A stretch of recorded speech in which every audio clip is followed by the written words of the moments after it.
Seja muito bem-vinda, muito bem-vindo à segunda aula da semana História da Música aplicada à performance pianística. Eu sou Simone Leitão, pianista, doutora em piano performance e história da música pela University of Miami. E nessa série de 4 aulas, estou te mostrando, né, o caminho para você tocar e ouvir com mais intimidade, segurança e profundidade qualquer peça do repertório clássico. Isso através do conhecimento da história e do estilo por trás da partitura. Na aula de hoje, nós vamos além da história. Você já entendeu como o conhecimento histórico transforma a maneira, né, como você escuta e toca uma peça.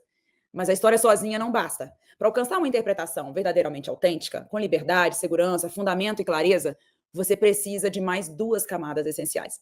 O conhecimento estilístico, que te mostra como cada época e compositor exige escolhas específicas de articulação, dinâmica, fraseado e linguagem, e o conhecimento interpretativo, que é a ponte entre a técnica e a emoção. É a ponte entre tudo aquilo que você está aprendendo, que você retém, e aquilo que está dentro de você, e que te permite tocar com intenção, coerência e alma, e individualidade. Hoje você vai entender como essas 3 camadas, história, estilo e interpretação, se complementam e como aplicá-las diretamente nas peças que você já estuda ou deseja tocar. Se prepare, porque esta aula vai abrir um novo nível de consciência sobre a sua prática no piano e sobre como sair da execução mecânica e alcançar uma performance mais verdadeira, com expressão e segurança. Agora pare por um instante e se imagine vivendo isso aqui.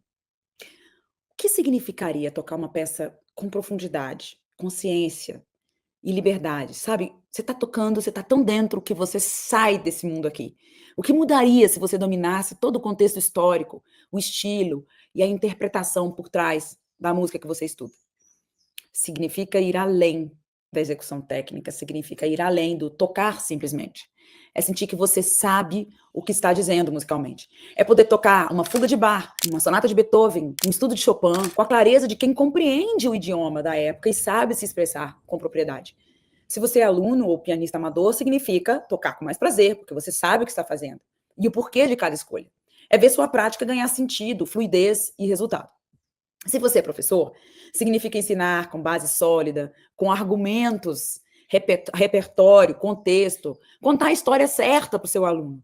É sair da repetição mecânica, daquela coisa do aluno, toca mais leve, não, aqui está muito forte, não, muito rápido. Sair dessa conversa superficial e ajudar seus alunos a interpretarem com consciência mesmo e expressão de verdade. Não adianta você dizer mais expressivo. O que quer dizer esse mais expressivo exatamente? Quando você fundamenta, é diferente a experiência, inclusive, do aluno. Se você é ouvinte apaixonado por música de concerto, vai nas grandes salas de concerto do Brasil, adora assistir uma orquestra sinfônica, uma ópera e, evidentemente, um bom recital de piano, significa você vai escutar assim com outro ouvido, com um ouvido ampliado, com uma escuta ampliada, né? Um ouvido pensante. É se emocionar ainda mais, porque daí você entende o que está sendo dito musicalmente e consegue até avaliar que performance foi realmente boa ou não. Consegue escolher o que vai ouvir no YouTube. Não, vamos parar aqui por um instante. A gente sabe que muito hoje da nossa experiência musical passa também pelas plataformas, pelo Spotify. Como é que você vai saber escolher algo bom para você escutar? Simone, faz uma playlist ali. Faça a sua. Isso é uma experiência maravilhosa, entendeu? É você entrar nessa sala de concerto, seja ela virtual ou física, né, que é o melhor ainda, e perceber o estilo, a intenção, as escolhas do intérprete. É deixar de ser apenas um apreciador, sabe? E se tornar um entendedor mesmo. Sabe? Aquele que nunca tocou nada, mas entende. Tem muita gente assim. Isso é normal. Imagine tocar para sua família ou amigos com confiança, domínio e contando a história que está tocando. Né? Quer dizer, se você toca em casa, chama os amigos, aí você vai, antes de tocar, conta uma história, sabe? Explica exatamente, não aquela história boba, assim, que você ouviu, aquela anedota, eu ouvi dizer, não. Ter essa satisfação pessoal, cultural e intelectual de unir arte, conhecimento e emoção em cada experiência musical é um cultivo, é o que nós chamamos de cultivo. Por isso vem cultura, é se cultivar. E tudo isso não é discurso bonito, é a realidade. É o que já está acontecendo com pessoas que têm acesso à minha metodologia. E pode acontecer com você também. Mesmo que você tenha parado de tocar há anos, se sinta enferrujado, né? Se sinta assim inseguro, sabe assim, como se você não tivesse o direito de tocar um Beethoven bem tocado. Você tem sim. Mesmo que você, assim, você quer tocar com um pouco de liberdade, sabe? Mas tem medo. Olha a música clássica como algo estático, distante, uma peça de museu que não tem ligação com o tempo presente. Mesmo que você acredite que não tem tempo suficiente para estudar, ou até mesmo nunca tenha estudado história da música antes, o que eu acho até melhor, sabe? Essa transformação está perto de você. E é exatamente isso que estamos construindo juntos aqui, aula por aula, nessa semana. Essa transformação é para todos os que desejam se conectar de verdade com a música clássica. E ela está ao seu alcance. Ouvir ou tocar a música clássica é um entretenimento da alma. E a gente precisa ter esse conhecimento histórico, estilístico e interpretativo para ter esse mergulho.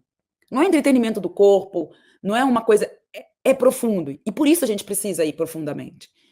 E quando eu vejo os comentários das pessoas que passam e passaram pela minha metodologia, pessoas que se sentiam distantes, inseguras, medrosas, sem saber como interpretar ou como evoluir no piano, e que hoje tocam com confiança, clareza, profundidade, professoras que aperfeiçoaram as suas aulas, ou pessoas comuns que voltaram a tocar piano, que têm em casa, com mais intimidade, prazer, sem medo, pessoas que hoje vão aos concertos e me dizem: Simone, eu entendi, eu entrei no discurso, sabe? Isso me emociona. Isso me lembra exatamente por que eu faço isso.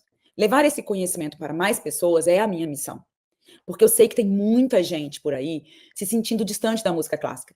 Quer se aproximar, quer entender, mas não sabe por onde começar. Essas pessoas acreditam que para entender de verdade seria preciso um diploma ou anos em um conservatório.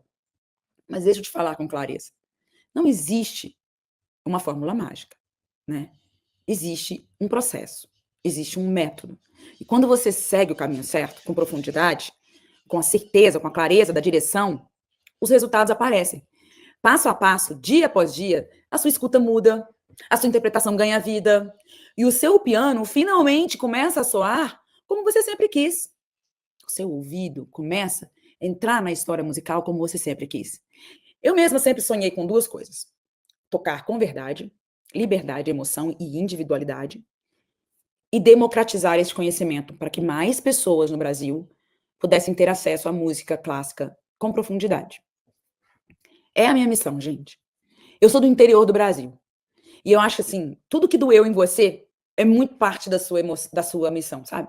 Então, como eu não tinha esse acesso quando eu era criança, quando eu era adolescente, eu sempre amei, desde bebê, eu amava Bach, eu amava Mozart, bebê mesmo. Eu vejo assim que essa é a minha missão hoje, sabe? Tudo que eu posso fazer para mais pessoas do Brasil inteiro ouvirem, tocarem música clássica com intimidade, mais eu estou cumprindo a minha missão, sabe? Eu nunca esqueço a primeira vez que eu senti que estava dizendo algo verdadeiro ao piano. Não apenas tocando as notas, mas sentindo que eu estava interpretando mesmo, que aquela música ali e eu éramos a mesma coisa. Ali eu percebi. O conhecimento histórico, estilístico transforma. Isso funciona. Se funcionou comigo, com os meus alunos, também pode funcionar com você. Agora, antes da gente mergulhar no conteúdo de hoje, eu quero garantir que estamos todos na mesma página. Vamos fazer uma revisão rápida da aula 1, porque uma aula complementa a outra. Na aula 1, falamos sobre os dois pilares da técnica pianística. A técnica física pura, que envolve dedos, postura, coordenação, movimento de punho, e a técnica intelectual e emocional, que muitas vezes é ignorada, mas é o que realmente transforma uma performance em algo memorável. E vimos que para isso não basta apenas sentir todas as notas da música, é preciso conhecer o contexto histórico, o pensamento da época e a intenção por trás da obra. Entendemos que conhecimento histórico não é decorar datas ou anedotas, mas sim mergulhar nos valores, nas ideias, na filosofia, nas transformações culturais e sociais que moldaram a linguagem musical. Através de exemplos como a Nona Sinfonia de Beethoven e a La Turca de Mozart, nós vimos como esse conhecimento transforma o modo como você interpreta. Quando você entende por que uma peça foi escrita, em que contexto e com que intenção, você para de simplesmente repetir e começa a dizer algo com verdade, clareza e segurança, dizer algo musicalmente. Sabe, muita gente acha que eu vou mexer meus dedos, eu não vou errar as notas, eu vou conseguir decorar a peça e depois é só imitar a Martha Argerich, é só imitar a Yuja Wang. Não dá para imitar. A transformação, a interpretação, ela tem que ser sua. E para isso você precisa desse conhecimento. Essa diferença entre tocar mecanicamente e tocar com profundidade. Se você ainda não assistiu a aula 1, volte e assista agora. Ela é a base de tudo o que vamos aprofundar aqui hoje. O link da aula 1 está na descrição desse vídeo. Sem ela, essa segunda aula pode acabar ficando fora do contexto para você. Essa jornada é como uma partitura muito bem escrita. Cada aula se conecta com a outra.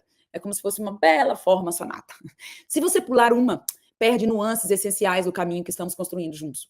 E se enquanto assiste, você lembrar de alguém, poxa, um colega músico, um colega professor, uma colega professora, uma aluna, ou até alguém que ama ouvir música clássica, mande esse vídeo para ela agora ou para ele, compartilhe o link, convide para participar dessa semana com você. Porque tem muita gente por aí querendo evoluir e só esperando, sabe, um empurrão certo. E buscando esse conhecimento. E aqui tem essa oportunidade incrível que nós estamos entregando aqui. Então, chama essa pessoa também para a festa. Antes de continuarmos, quero agradecer de verdade o comprometimento de vocês todos aqui.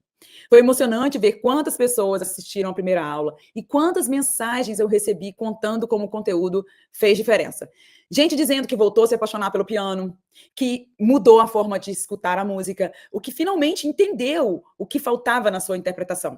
Ver esse engajamento me mostra que estamos realmente formando uma nova geração de músicos, professores, apreciadores da música, pessoas decididas a tocar e ouvir com mais verdade, sabe? Com integridade, na verdade, e mais conhecimento, mais alma.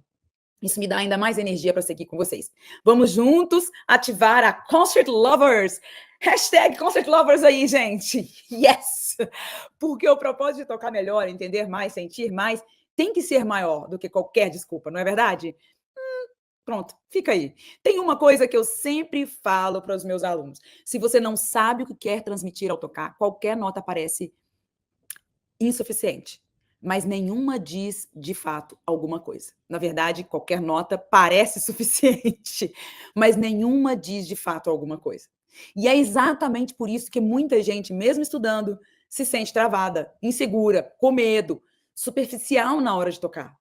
Vai de vídeo em vídeo, tenta imitar a gente, mas continua sem entender o que está buscando com aquela peça. Na aula anterior eu te mostrei a primeira camada. Hoje eu vou te mostrar as duas outras camadas que transformam uma execução técnica em uma performance autêntica e expressiva.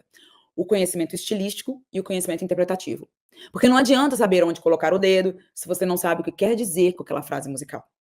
Então preste atenção, porque o que eu vou te mostrar agora pode te ajudar a definir com mais clareza o rumo certo para evoluir com verdade, liberdade e profundidade na música. Então vamos ao conteúdo da aula. A história sozinha não basta. Saber datas, nomes, contextos, tudo isso é essencial, mas não cria música viva por si só. Você já viu por aí pessoas contando anedotas sobre compositores e chamando isso de história da música. Gente, eu preciso bater nesse ponto. Porque o que eu mais... É uma falta de respeito mesmo. A história e todo o momento que essas pessoas viveram.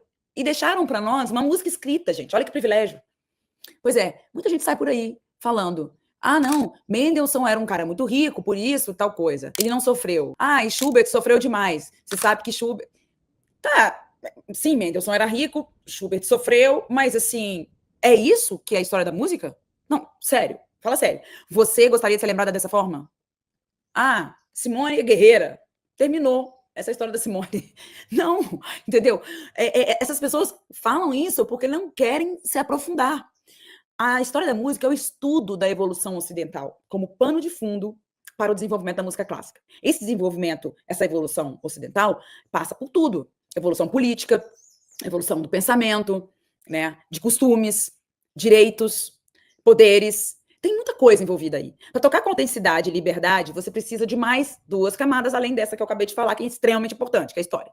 É o conhecimento estilístico e o conhecimento interpretativo. Hoje vamos mergulhar nessas duas camadas, entender como elas transformam o seu toque e discutir exemplos concretos. Vou trazer cases aqui. Então, conhecimento estilístico, o que é? O conhecimento de estilo é saber como cada época e cada compositor pensava a linguagem musical. É a voz de um compositor dentro do seu tempo.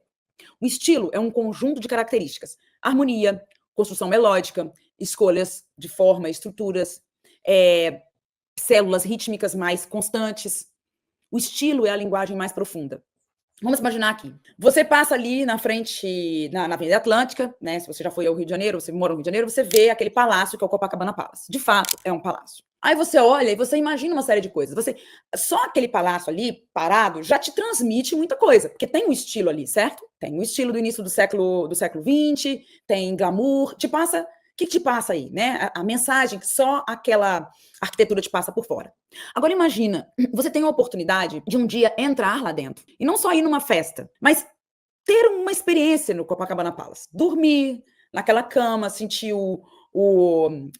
todas as texturas, né? Realmente acordar ali, ver como as pessoas te tratam, ter um café da manhã maravilhoso, conviver, sentir os cheiros, os aromas. Quando você sai dessa experiência, você fala, cara, o Copacabana Palace tem um estilo de receber. Por isso que ele é famoso. Não é só porque ele é tão bonito ali fora. Não é só porque o lustre é assim. Tem um cuidado com o hóspede e esse é o estilo do Copa. Isso marca. É uma experiência que marca, entendeu? Cada gesto musical, então, é a mesma coisa. Não significa a mesma coisa em todas as épocas. Tá? Então, assim, porque o estilo de cada época é diferente, a forma como o compositor escolhe. Por exemplo, vamos dar um exemplo aqui, tá?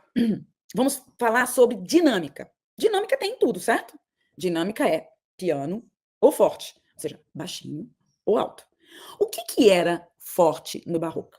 O que era forte no classicismo? O que era forte no romântico? Eu vou dar esses 3 pontos aqui. Quer dizer, não estou nem falando aqui de harmonia, de escrita, de escolha de melódica, que é muito mais profundo, de forma. Eu estou falando de dinâmica. Quando um professor chega para você e fala assim, ai, tá forte demais, você tá tocando Mozart, cuidado. Isso é suficiente? Quando você fala isso pro seu aluno, isso é suficiente? Vamos lá. O que era no barroco um forte? O forte, ele era assim, quando você tem um acorde, né, forte no barroco, é um forte mais moderado, só que ele trabalha em bloco. Aquele acorde no barroco, você vai falar, mas é porque era pro cravo, não era pro piano. Gente, peraí, calma. Você tá tocando piano, essa peça foi escrita para teclado, na época, no barroco, teclado significa keyboard, significava clavier, significava um monte de coisa, ou seja, tudo que tivesse tecla, né? Tudo que tivesse tecla. Então tem coisas, por exemplo, de bar, que dá para você tocar no cravo, mas também dá para tocar no órgão. Quantas vezes eu toquei no órgão de tubo? Então, assim, então você vai trazer para o piano no barroco também existia, não era esse piano que a gente tem hoje, mas era já um dos instrumentos de clave, né? Um dos instrumentos de tecla. Mas quando você faz um acorde no barroco e está dizendo forte, quando um compositor escreve forte, o barroco ele é horizontal, certo? As vozes são horizontais. Então, quando um bloco de acorde acontece aqui, ó, no vertical, você tem a voz 1, a 2, a 3, a 4, né? O baixo, tenor, contralto e soprano. Ele não está pensando num acorde, num bloco, ele está pensando em 4 vozes. Então, o acorde forte no barroco, ele não só não é fortíssimo, porque aquela potência do instrumento só vem depois, os ouvidos das pessoas também eram diferentes, gente. As pessoas ouviam menos coisa. Um forte... Você consegue imaginar uma pessoa no século XVIII ouvindo o barulho de uma sirene de hoje? Essa pessoa acha que ela vai ficar surda. Então, assim, Simone, a gente tem que sempre voltar. Não, é bom ter essa ideia do estilo. Aí depois você vai trazer para cá, mas isso é outro assunto. Então, vamos lá. Você pega o barroco, tem aí, então, essas 4 vozes. Então, isso aqui não é exatamente um acorde. Isso aqui não é exatamente um acorde, são 4 vozes. E elas são iguais. Elas são iguais. Então, se você faz Fá, Lá, Dó, Fá, cada voz tem que cantar o mesmo tanto. Então, o forte, ele é um forte mais de bloco. É como se tivesse caído caiu um bloco aqui, né? E esse bloco faz parte de uma direção, faz parte de algo que está contando uma história. No classicismo, depende de qual estilo dentro do classicismo, né? Vamos lembrar aqui, parte dessa jornada do conhecimento estilístico é entender que dentro do barroco tem vários barrocos, dentro do classicismo tem vários classicismos. Então vamos pegar aqui, no classicismo, o acorde, se você está tocando uma peça em style galant, que é o mais comum do classicismo, que é um estilo que dominou boa parte ali da França, da Itália, né, da Península Ibérica, esse estilo, que é um estilo mais de perfumaria, digamos assim, mas que também tinha profundidade. O estilo galant, que é mais fácil de ouvir, que é feito para criar atmosferas palacianas e traz muito equilíbrio nas formas e tal. Então, assim, o acorde ele é feito para acompanhar, entendeu? Então, o acorde ele está subjugado à melodia.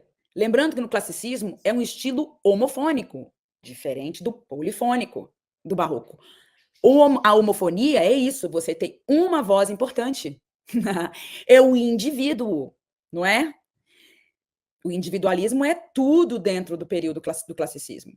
Está totalmente ligado às ideias do iluminismo. Direitos humanos, começa... Ó, não vou nem começar, mas basicamente fica aqui nessa linha. Você tem a linha homofônica. E aí o acorde, ele está subjugado a essa linha única, individual, humana. O homem é a medida de todas as coisas. Protágoras, certo?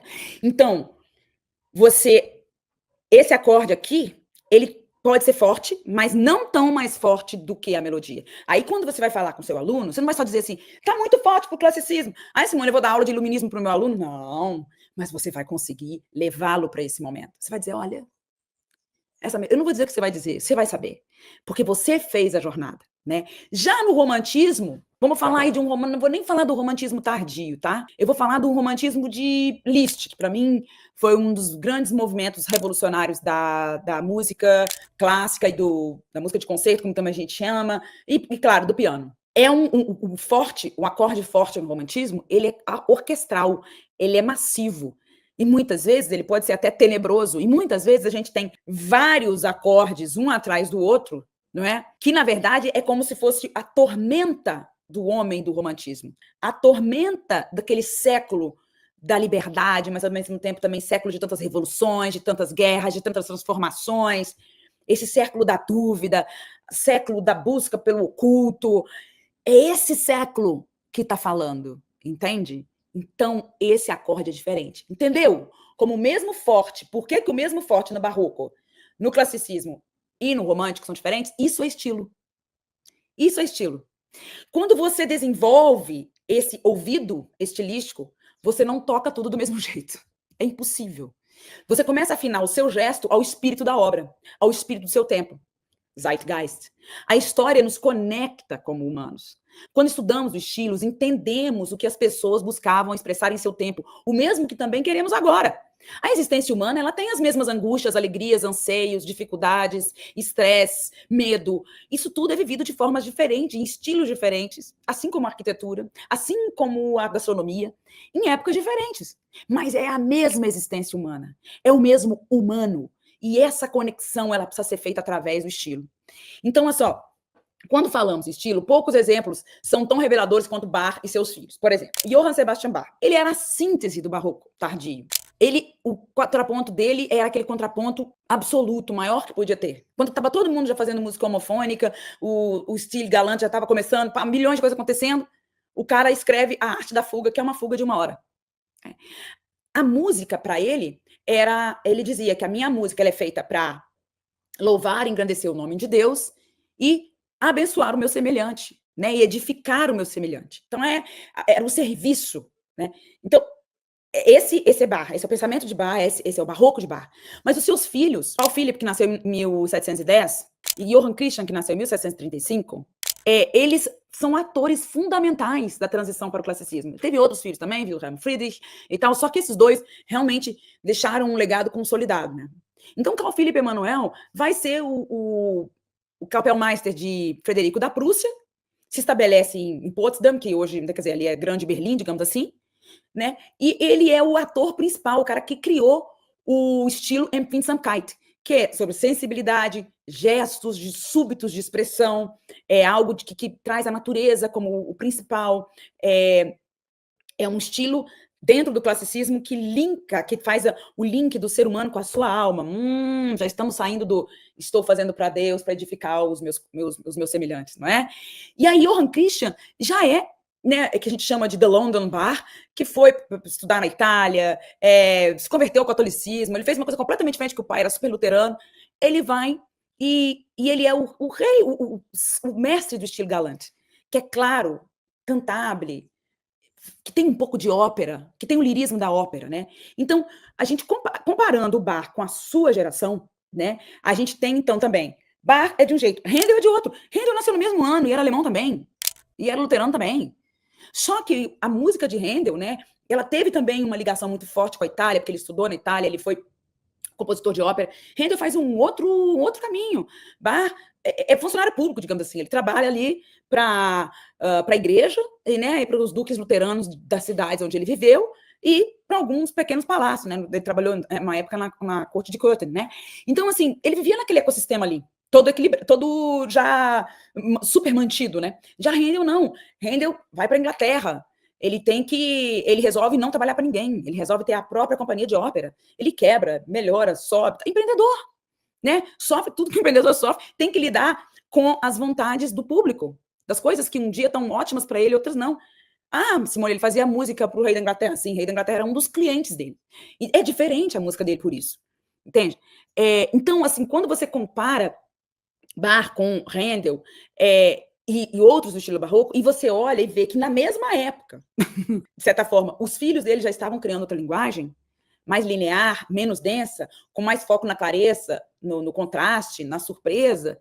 É como se a música estivesse saindo então aí de uma catedral barroca, né, e entrando num salão aristocrata do iluminismo. Então, o conhecimento estilístico é esse conjunto de entendimentos, de escolhas, né? Escolhas de harmonia, de frase melódica, células rítmicas, dinâmica, tudo isso que expressa um tempo e expressa uma época, né, um pensamento. Então agora a gente vai para o conhecimento então interpretativo. O que, que é exatamente isso, né? Eu quero contar uma história para vocês, um episódio que aconteceu comigo e me alegra muito lembrar disso. Uma vez eu estava aqui na minha casa, em Minas Gerais, e o meu sobrinho veio, que ele é praticamente da minha idade, 10 anos mais novo que eu, veio com a esposa, mais um amigo com a esposa. Saímos e tudo, e esse amigo no meio da noite, isso acontece muito comigo, tá? Principalmente aqui no Brasil. Ele começou a me confrontar pelo fato de eu tocar piano clássico e não tocar popular ou rock e tudo. No Brasil existe infelizmente, esse confrontamento com gente que faz música clássica. Né? Ah, mas você não gosta de popular? Por que você só faz clássico? Por que você não faz outra coisa? Enfim, é quase como se fosse um bullying, né? E aí ele veio e estava me confrontando, assim, eu fiquei na minha, claro, tal. Ele disse assim, olha, eu vou te falar a verdade, eu acho música clássica a coisa mais chata que tem, e eu gosto mesmo de rock, porque eu toco rock, eu toco guitarra e tal, e é isso que me importa e tal. Eu sei que a música clássica influenciou o rock, mas eu gosto mesmo de rock, eu jamais gostaria de música clássica. Aí eu fiz um desafio para ele. Falei assim, olha, você quer vir na minha casa amanhã? Eu vou tocar uma coisa para você de 4 minutos só, mas eu vou te contar uma história antes. Aí ele, putz, 4 minutos, eu te peço 4 minutos. E aí eu escolhi algo que não era nem um pouco parecido com rock, nem nada. Eu escolhi um intermezzo de Brahms, aquele Opus 118, número 2, que ele escreve já no final da vida, uma das últimas peças que ele escreve, né? E eu conto a história de Brahms e os ideais do romantismo, rapidamente, e falo da relação dele com Clara, do amor que ele teve na juventude por Clara, e esse amor que nunca, pelo menos a gente não sabe exatamente se ele foi vivido, né, realmente, e que ela também teve por ele, mas que ao longo da vida eles tomaram a decisão de serem, então, amigos e não exatamente amantes e um casal, mas que ele escreve essa peça para Clara e era a última coisa que ela toca para ele antes dela falecer. Ele era 14 anos mais novo do que Clara, né? E eu li para ele uma parte que eu peguei de um diário da filha de Clara dizendo: ah, então eu cheguei e vi Brahms do lado da minha mãe tocando essa peça e ele emocionado dizendo: a sua mãe acabou de tocar uma música linda para mim. E ele dizia que a música dele ela ficava viva quando a Clara tocava. E depois de falar isso, eu falei: essa música tem muita suspensão harmônica, é a suspensão da vida dele, emocional e romântica, que ficou em suspenso durante toda a vida. Ele amou uma pessoa e ele acabou. E ficou sozinho a vida toda. Enfim, teve companhias, mas não exatamente um amor verdadeiro, né? E quando eu toquei para ele, eu não terminei, ele chorava. Ele chorava e dizia: meu Deus, foi a coisa mais linda, mais profunda. Porque eu interpretei. Eu falei do estilo, mas eu também trouxe algo individual, sabe? Esse conhecimento interpretativo é o que é o autocultivo, entendeu? Do intérprete. Então, não basta saber como se fazia no século XVIII ou XIX. Você precisa saber como aquilo encontra ressonância dentro de você hoje. Por que foi, de certa forma, fácil para mim falar para ele sobre essa suspensão da vida romântica de Brahms? Porque em algum momento na minha vida eu vivi isso também. Então é a hora que você traz o seu repertório de emoções, o seu repertório de vida, das coisas boas, das coisas ruins. O dia que você olhou a pena de um cisne, né? E aquilo, não tem cisne no Brasil, eu fui na Europa, eu vi, aquilo mudou a minha vida, porque eu olhei aquele negócio diferentão, e aquilo ficou marcado, o sol batendo na pena do cisne, no lago, pá, pá, pá. E é aquilo que depois você traz, né? Porque a música de concerto, a música clássica, ela não pode ser só uma execução bonita e correta. Ela tem que ser uma síntese da sua compreensão, da sua sensibilidade, isso é interpretação. Um exemplo, assim, ele tem que ser uma parte da sua alma. Né? Um outro exemplo, rapidamente, que eu quero trazer aqui para vocês, foi algo que aconteceu comigo também. Eu estava dando uma masterclass em Santa Catarina, e uma aluna veio, tocou lindamente uma sonata de Mozart. Era estilo galante, mas ela estava só preocupada se ela ia botar pedal? Não. Ela estava preocupada em esbarrar ou não? Se ela estava fazendo muito forte ou não? Aí eu falei, para um pouquinho. Rapidamente falei para ela o que era estilo galante. E rapidamente eu disse para ela assim, olha, você sabia que Mozart, o que Mozart foi conhecido em sua época por escrever? Mozart escreveu 41 sinfonias, 27 concertos para piano, mas quem era Mozart ali dentro do seu sistema? Ele era conhecido como um grande compositor de ópera. Ele era, acima de tudo, um compositor de ópera. Então, mesmo dentro do estilo galante, ele tem a ópera, o drama, a história, a soprano que entra, a ópera cômica, ele tem aquilo, o humor, a elegância, essa clareza toda, ele tem ali. E aí, eu falei para ela, isso aqui é ópera. Isso aqui é a pessoa entrando no salão. Ela tocou completamente diferente. A frase respirava. Eu não precisava falar para ela. Não, respira aqui. Não, termina a frase assim. Articulação, essa dinâmica. Não, tudo soava natural. Essa é a força do conhecimento interpretativo. Se você quer tocar com profundidade, estude a história, compreenda o estilo, cultive a sua visão interpretativa. Porque esse é o momento nosso, entendeu? Gente, assim, a música, ela é como uma carta escrita pelo compositor para a posteridade, entendeu?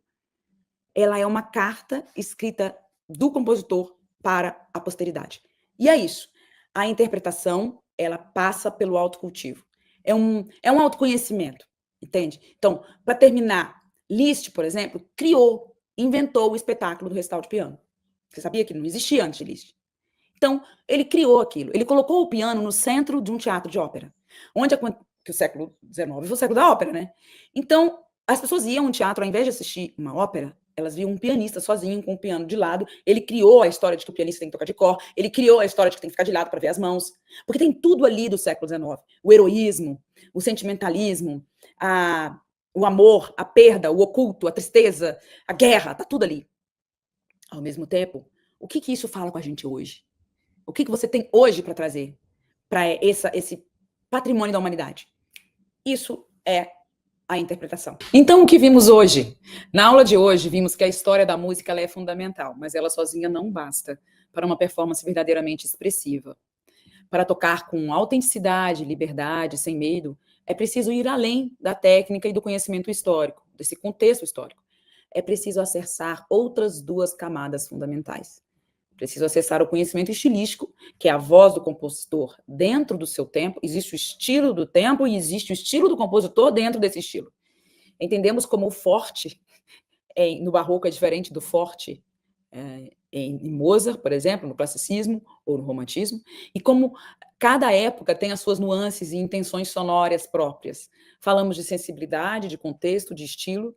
A música, ela é então essa carta escrita pelo compositor ou pela compositora para a posteridade. E entender seu estilo é saber ler essa carta com atenção. O conhecimento interpretativo, ele passa então pelo autoconhecimento e pelo autocultivo.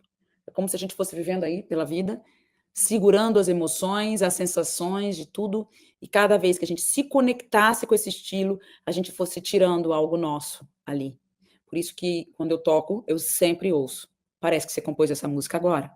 Parece que essa música sempre foi sua.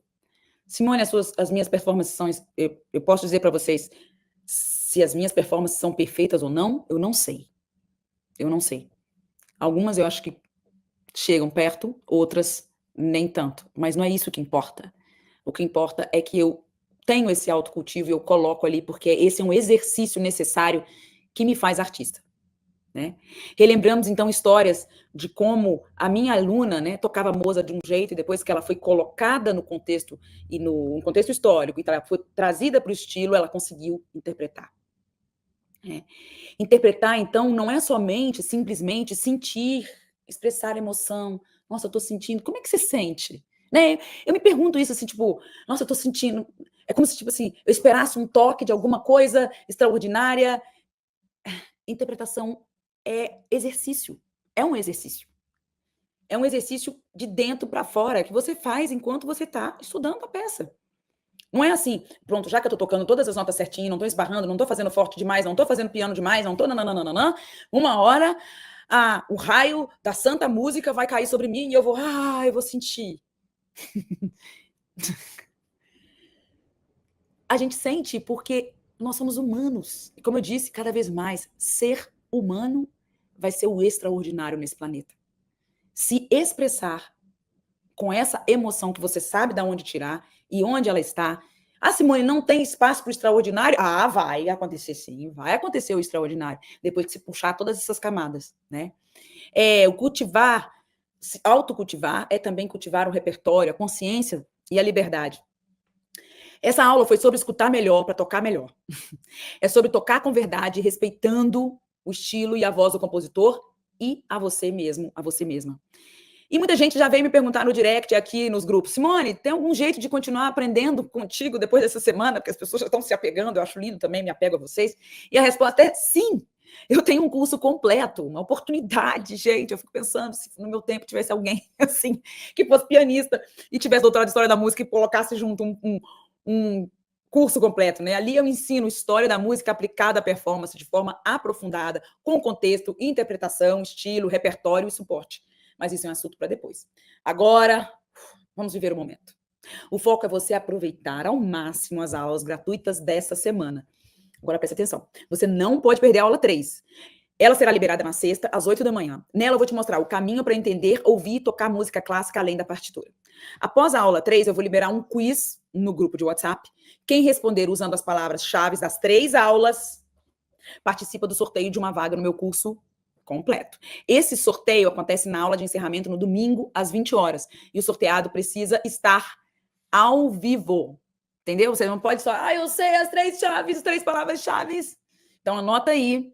A palavra da aula de hoje é estilo. Coloca um alarme, um aviso e não perca a aula 3. E agora, eu quero ouvir você. Vai até o post no meu Instagram que diz que a aula 2 foi liberada e comenta. Vai lá e me diz o que você achou da aula, qual foi o seu maior insight, se ficou alguma dúvida.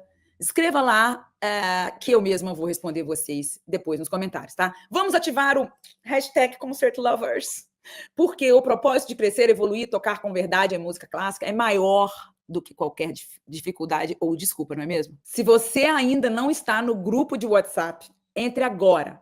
O link está na descrição desse vídeo. Só os administradores enviam mensagens e por lá você recebe tudo em tempo real. Lembrando, somente os administradores do grupo mandam mensagens. Os números oficiais estão também no meu Instagram. Fechamos a aula 2 por aqui. Parabéns por se comprometer e ter ficado comigo até agora. E te espero na aula 3.